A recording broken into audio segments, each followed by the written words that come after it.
আজ মিষ্টি লিছি, বাড়িতে যাই সবাইকে মিষ্টি মুখ করাবো। কত সুন্দর বাড়ি, এই বাড়িটা আমার জমিতে নিয়ে যাবো।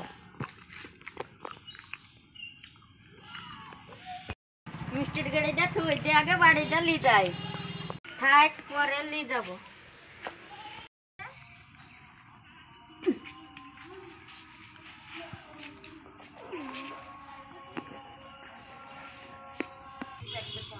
আরে ওই শালা পাগলা কি করছো এখানে? যাই দেখে পাগলা তো এখানে পাগলামো করছে, ঘরটা না। আমি মিষ্টি ডালি চলে যাই।